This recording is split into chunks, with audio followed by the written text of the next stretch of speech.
আসসালামু আলাইকুম, সবাই কেমন আছেন? আলহামদুলিল্লাহ আমরা তো ভালো আছি। তো আজকে একটা ছোট্ট ব্লগ নিয়ে আসলাম।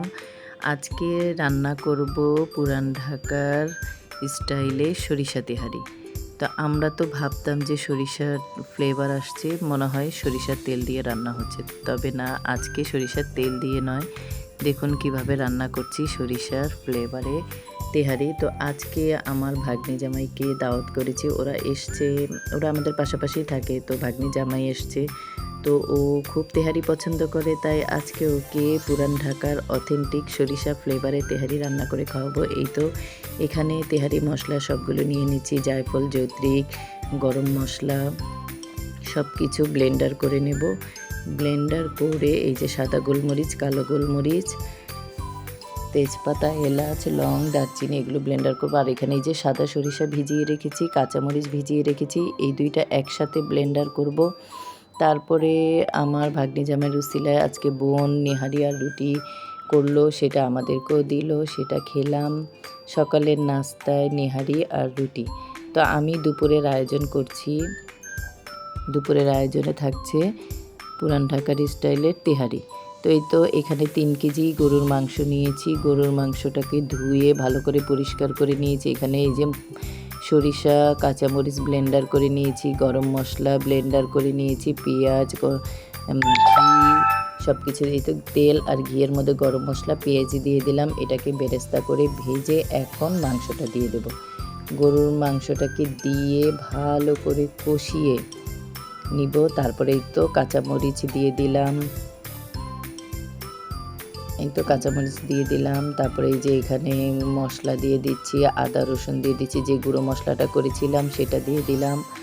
তারপরে আদা রসুন বাটা দিয়ে দিলাম।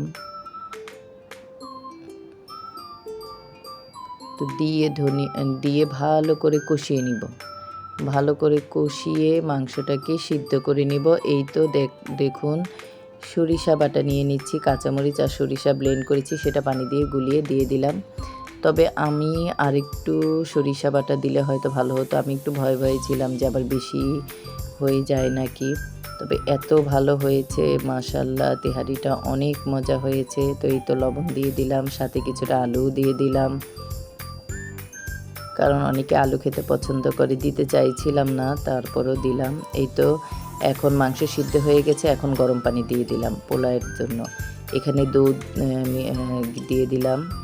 ডিপ্লোমা দুধ দিলে খুব ভালো হয়, সেটা খুব ভালো ফ্লেভার আসে। তারপরে পোলাওর চাল দিলাম, তারপরে কাঁচামরিচ, এই তো লাস্টে আবার ঘি দিয়ে দিলাম। ঘি দিয়ে নেড়ে চেড়ে দমে দিয়ে দিব।